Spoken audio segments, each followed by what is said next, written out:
wabarakatuh. Waalaikumsalam warahmatullahi wabarakatuh. Alhamdulillahirabbil alamin.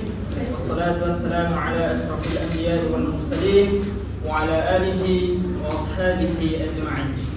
Qala Allah ta'ala fi kitabil Qur'anil Karim, ya ayyuhan nas ittaqullaha haqqa tuqatih wa la tamutunna illa wa antum muslimun. Pertama-tama, tidak lupa kita panjatkan puja dan puji syukur kehadirat Allah Subhanahu wa taala yang mana kita dapat berkumpul di kelas ini dengan tentram, dengan nyaman. Salawat serta salam tidak lupa kita berikan kepada junjungan Nabi besar kita, Nabi Muhammad SAW, dengan ucapan Allahumma shalli ala sayyidina Muhammad wa ala ali sayyidina Muhammad. Setelah yang saya hormati dosen desain instruksional Bapak Dr. Hidayat SAG MPD, dan saya hormati komentator Julia Resti, dan yang saya hormati Ketua Kosma dan Wakil Kosma, dan saya banggakan dan saya sayangi teman-teman seperjuangan.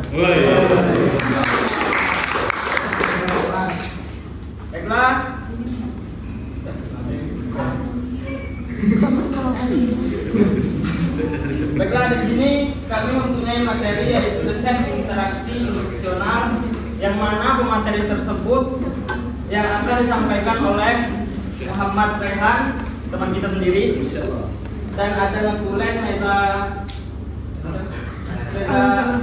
Al-Azrah sebagai notulen, dan saya sendiri Firdaus sebagai moderator yang akan memandu berjalannya pada ini. Berat tidak panjang yang ingin saya sampaikan di sini karena saya bukan pemateri. Dan langsung saja kita panggil pemateri kita, yaitu Bapak Muhammad Rehan Akbar.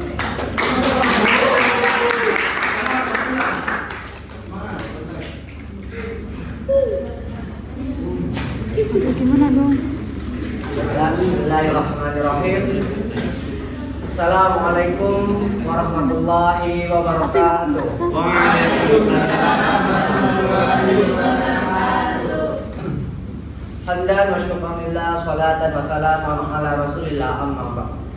Yang saya hormati Bapak Jaya selaku dosen pengampu, yang saya hormati Kosma tercinta kita Pak Yufat G, Kanto Yus, Muhammad Taufik, kemudian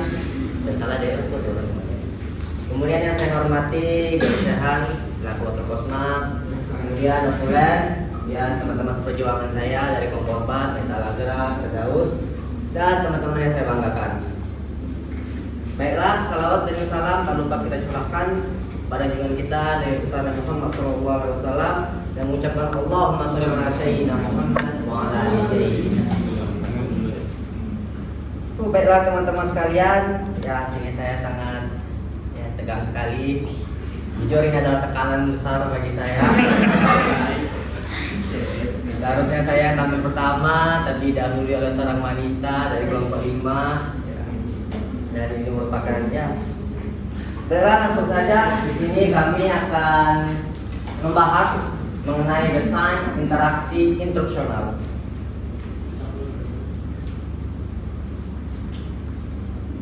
Teman-teman sekalian, saya di sini sedikit mengutip perkataan dari moderator kelompok 2 mengenai apa dia menyebutkan bahwasanya tak kenal maka tak tak kenal maka tak.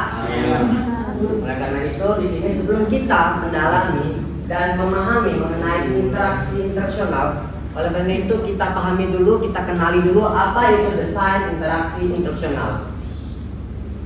Jadi kata interaksi diambil dari bahasa Inggris yaitu interact, yang artinya act on each other, aksi yang berlaku antara satu dengan lainnya. Dari kata ini muncul kata interaction yang memiliki dua arti. Yang pertama yaitu interacting of two or more people, yaitu interaksi yang berlangsung antara orang atau sesuatu dua atau lebih. Kemudian yang kedua yaitu ada allowing and continuous to wide transfer of information, yaitu transfer informasi yang berlangsung secara terus-menerus antara komputer dengan orang yang menggunakannya. Bela dari hal ini dapat kita ketahui bahwasanya interaksi itu dapat berlangsung antara individu dengan individu, individu dengan kelompok, dan individu dengan barang. Bagaimana individu dengan individu? Yaitu antara saya dengan seorang yang menanyakan kabar, mungkin Taufik apa kabar? Individu dengan individu dengan kelompok itu bagaimana antara saya yang berdiri sekarang dengan kalian di depan, individu dengan individu dengan kelompok. Kemudian bagaimana individu dengan pesat, individu dengan benda? Kita telah sedikit, yaitu act on each other, yaitu aksi yang berlangsung antara satu dengan yang lainnya. Kita memainkan ponsel kita, apakah ada aksi? Ada. Apakah bisa disebut interaksi? Bisa. Kemudian kita mengendarai kendaraan motor, apakah ada aksi di dalamnya? Ada. Apakah bisa disebut interaksi? Bisa. Anda mengira? Kok bisa? Kok bisa? Kejadian bermulai. Jadi itulah dinamakan interaksi individu dengan benda. Lalu teman-temanku sekalian, bahwasannya interaksi yang baik adalah interaksi yang dilakukan tidak terlalu over, tidak terlalu hyper. Bagaimana interaksi yang tidak terlalu over dan tidak terlalu hyper itu? Contoh, Argin, silakan berdiri Argin. Duduk. Berdiri lagi Argin.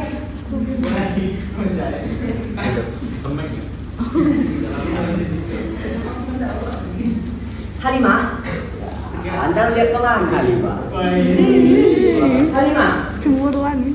act on each other, aksi yang berlangsung antara satu dengan yang lain. Apa yang saya lakukan tadi kepada Argin? Anda tidak, jangan dipotong dulu. Apakah ada aksi tadi yang saya lakukan? Apakah itu bisa disebut interaksi? Apakah menurut Anda itu bermanfaat?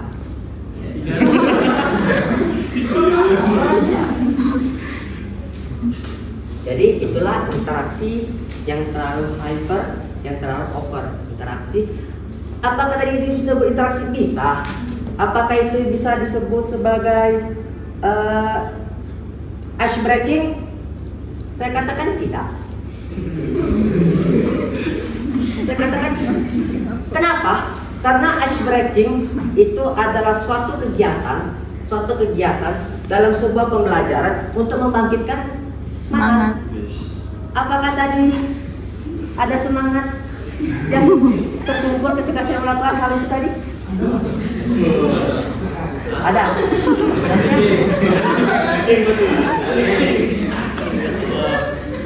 Apakah bisa dikatakan ada perasaan itu?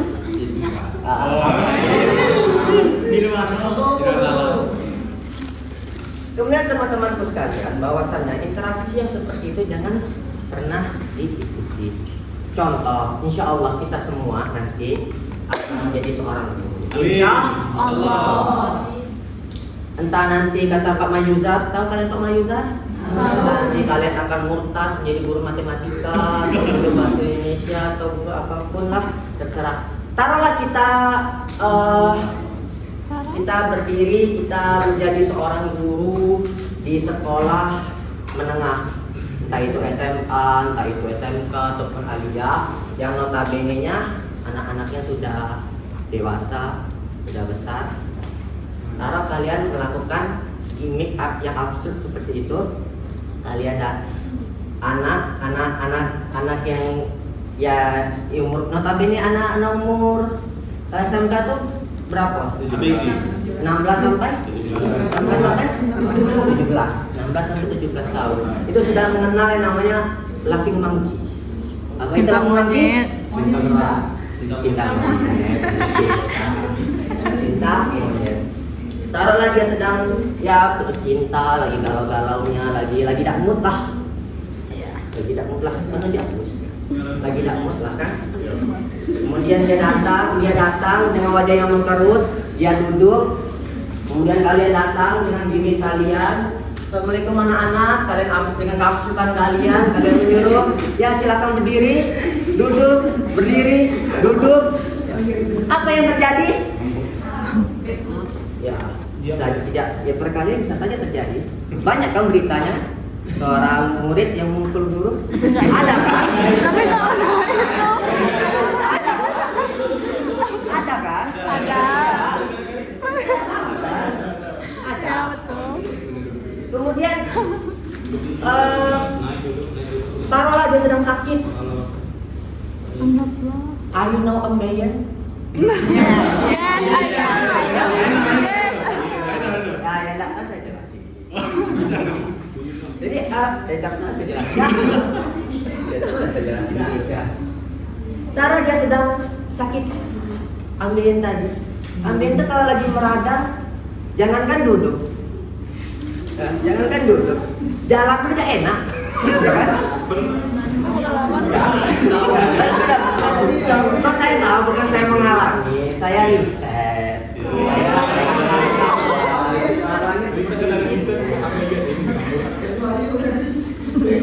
Taruhlah dia datang ya dengan peradangannya, dengan bengkak-bengkaknya.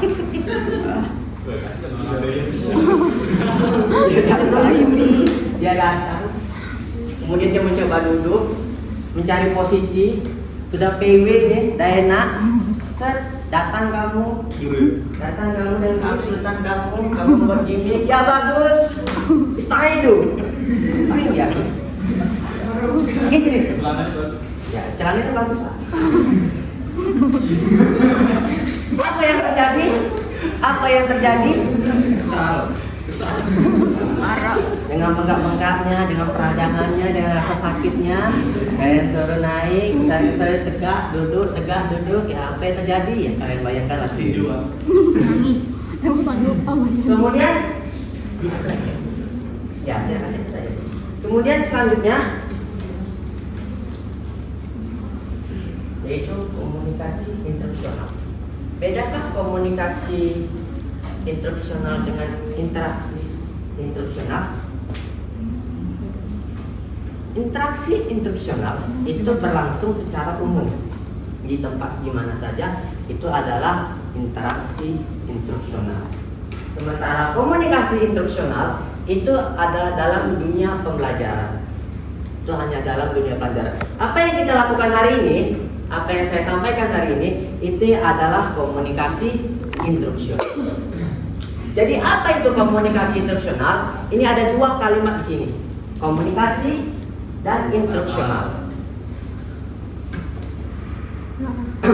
Oke, saya katakan bahwasanya komunikasi adalah, dalam Kamus Besar Bahasa Indonesia, komunikasi adalah hubungan. Lalu apa itu instruksional? Instruksional itu diambil dari kata bahasa Inggris, yaitu instruksi. Instruksi. Ya, instruksi. Oke. Menurut kamu, secara umum saja, kalau saya mengatakan instruksi, apa yang terlintas di kepala kamu? Jadi, kalau saya katakan komunikasi instruksional adalah hubungan yang dilakukan menggunakan perintah. Apakah kalian setuju? Komunikasi, saya katakan bahwa komunikasi adalah hubungan. Instruksi diambil dari kata instruksi, instruksional diambil dari kata instruksi, yang kata topik tadi artinya adalah perintah. Jadi saya katakan bahwa komunikasi instruksional adalah hubungan yang menggunakan perintah. Apakah kalian setuju? Tidak. Kenapa? Karena kalau di dalam komunikasi tidak adanya perintah, cuman berkomunikasi. Gimana? Pulang lagi. Karena di dalam komunikasi tidak ada kata-kata yang mengandung perintah. Ya, betul. Jadi komunikasi instruksional, kalau saya katakan hubungan dengan menggunakan perintah itu salah, seperti yang dikatakan oleh Bagus tadi. Jadi apa itu komunikasi instruksional?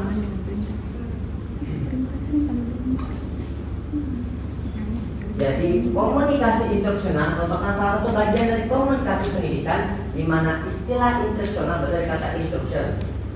Kemudian dalam dunia pendidikan, kata instruksional tidak memiliki makna perintah, seperti yang dikatakan oleh Bagus tadi, namun lebih kepada arti pengajaran serta pelajaran atau pembelajaran. Apa pengajarannya? Apa pelajarannya? Apa pembelajarannya? Pengajarannya itu menitik beratkan kepada fungsi guru atau dosen sebagai komunikator yang aktif. Pelajarannya yaitu pada faktor pesan, bahan ajar, dan dalam pembelajarannya menekankan mahasiswa yang aktif dalam proses belajar mengajar, sehingga tercapailah tujuan komunikasi internasional ini sebagai alat untuk mengubah perilaku masyarakat. Kemudian teman-temanku sekalian, saya katakan bahwasanya komunikasi yang baik adalah komunikasi yang mengenal adanya batasan. Komunikasi yang baik adalah komunikasi yang mengenal adanya batasan. Ya. Apa yang maksudnya komunikasi yang mengenal batasan? Komunikasi yang kita semua tahu lah, kita semua nanti insya Allah akan menjadi seorang guru. Kita semua akan menjadi seorang guru. Anak didik kita perlu adanya apresiasi ketika dia melakukan sesuatu yang baik. Ya. Pak Mayuzar, tahu kalian Pak Mayuzar, dosen psikologi kita, beliau berpesan bahwasannya ketika dia mengajar, kalau saya tidak salah dia pernah mengajar SD, dia berpesan bahwasannya kalau kita ingin memberikan apresiasi kepada anak murid kita, itu jangan langsung melakukan kontak langsung, jangan dipegang-pegang, jangan disentuh-sentuh, jangan langsung ini hebat anak, yang seperti itu. Tapi apa yang beliau lakukan, yaitu beliau menyiapkan penggaris. Dari penggaris itulah beliau contoh. Kita nanti akan menjadi seorang guru, teman-teman sekalian. Taruhlah kita semua nanti akan kita mengajar di SMA atau di SMK yang notabene saya katakan tadi bahwasanya anak-anak sudah dewasa. Ya, anak-anak yang sudah dewasa 16 sampai 18 tahun ya. Yang notabene sudah dewasa, sudah remaja, sudah ada yang namanya mushroom, sudah ada yang namanya aurat, sudah namanya aurat. Terus sudah namanya aurat. Jadi jangan dipegang-pegang langsung, jangan disentuh-sentuh, jangan apalagi banyak guru yang modus. Yang apa tadi? Nice.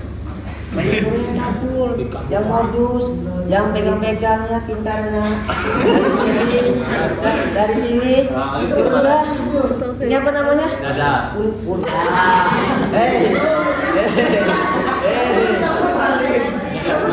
Dari pundak, kemudian mulai turun ke mana-mana saja. Hal tersebutlah harus dihindari. Itulah yang dinamakan dengan komunikasi yang baik. Perempuan ini, saya katakan perempuan ya. Maksudnya perempuan ini dia di depan dia mengatakan iya Pak, geli Pak, jangan Pak.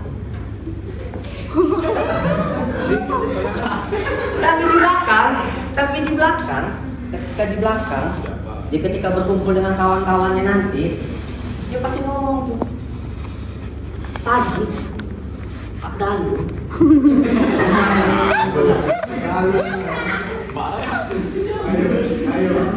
Pak Dalu, dia megang-megang aku, megang di mana? Di sini. Oh.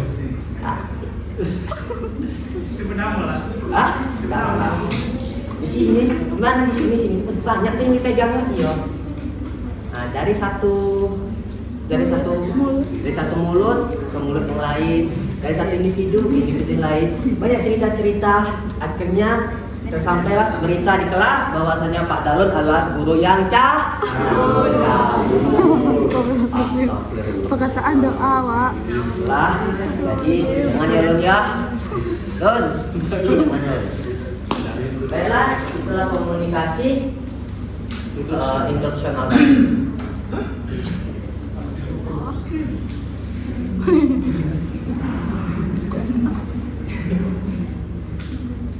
Kemudian kita masuk ya, kita percepat saja ya, karena salah satu audiens kita ada yang saya sangat kemarin bapak yang sini ada di sana. Jadi kita langsungkan saja ya. Kita langsungkan saja yaitu pengelolaan proses belajar mengajar. Apa itu? Yaitu pendidik memiliki tanggung jawab penuh atas pengelolaan proses belajar mengajar. Adapun yang menjadi fokus sasarannya adalah betul-betul dari proses belajar mengajar dan pendidikan seefektif mungkin dan seoptimal mungkin unsur-unsur tersebut agar keadaan ini dapat terlaksana sesuai dengan yang diharapkan. Maka ada dua kegiatan pokok yang harus dilaksanakan oleh para guru. Yang pertama yaitu mempersiapkan diri dan unsur-unsur lainnya agar dilibatkan dalam proses belajar mengajar. Kedua yaitu mengoperasikan hal-hal yang sudah dipersiapkan dengan memperhatikan variasi dan pengembangan sepenuhnya, utamanya perhatian terhadap metode pembelajaran. Kemudian atas dasar pemikiran tersebut, maka pada target ini pengelolaan proses belajar mengajar akan ditinjau dari dua pendekatan, yaitu pendekatan konseptual dan pendekatan operasional. Apa itu pendekatan konseptual? Itu pendekatan konseptual adalah kegiatan pengelolaan yang berkaitan dengan penyusunan rancangan belajar mengajar atau pembelajaran. Ada 3 tahapan rancangan pembelajaran, yaitu tahapan pemula, tahapan penyampaian, dan tahap penelitian. Kemudian kita masuk pada pendekatan operasional, yaitu pendekatan operasional merupakan tindak lanjut dari pendekatan konseptual dalam proses mengajar adalah pengoperasian rancangan pembelajaran dalam bentuk kegiatan nyata dalam kelas. Rancangan tersebut biasanya berisi hal-hal yang mendasar sebagai pedoman atau pegangan bagi para guru. Penerapannya dalam proses belajar memerlukan pengembangan baik secara kuantitatif maupun secara kualitatif. Pengembangan ini diarahkan kepada seluruh komponen-komponen pembelajaran sehingga proses belajar mengajar tidak langsung monoton dan membosankan. Ya kita setuju ya bahwasanya pelajaran yang monoton, pembelajaran yang kaku itu membosankan. Tapi ada lagi membosankan dari pembelajaran itu, yaitu pembelajaran yang seharusnya diselesaikan dalam waktu 6 bulan malah harus diselesaikan dalam waktu 4 bulan. Alasannya nean. Baiklah. Ya, sudah kita tiba di penghujung slide, itu tiba di pengakhiran. Ya, saya jelaskan secara singkat saja karena ada beberapa hal yang harus diselesaikan secara cepat ya Pak. Baiklah, sekian yang dapat saya sampaikan. Apabila ada kesalahan saya mohon maaf. Ya, untuk Mira saya mohon maaf, tidak ada gift-giftan. Tidak ada gift-giftan ya. Saya ingin orang yang tidak menyontek ya. Baiklah, saya akhiri. Assalamualaikum warahmatullahi wabarakatuh. Waalaikumsalam. Dari yang sangat bagus. Sekali lagi tolong memberikan aplaus untuk beliau. Selanjutnya penyampaian kesimpulan pada materi tadi yang akan disampaikan oleh Neza Al-Azhar. Kepada Neza.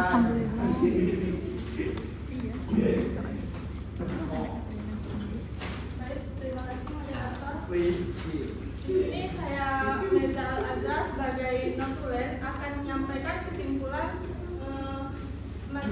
materi yang sudah dipaparkan oleh pemateri kami yaitu Muhammad Raihan Akbar dengan judul Desain Interaksi Instruksional. Kesimpulannya adalah dalam proses pembelajaran interaksi menjadi kegiatan utama. Hampir setiap aktivitas yang dilakukan berjalan dengan adanya interaksi. Salah satu interaksi dalam proses pembelajaran adalah komunikasi instruksional.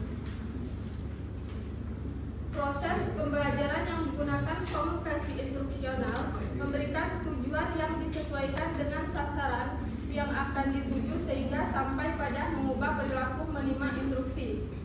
pendidik memiliki tanggung jawab penuh atas pengelolaan proses belajar mengajar. Adapun yang menjadi fokus sasarannya adalah unsur-unsurnya. Atas dasar pemikiran tersebut, maka pada bagian ini pengelolaan proses belajar mengajar akan ditinjau dari dua pendekatan, yaitu pendekatan konseptual dan pendekatan operasional. Dua pendekatan ini sebenarnya saling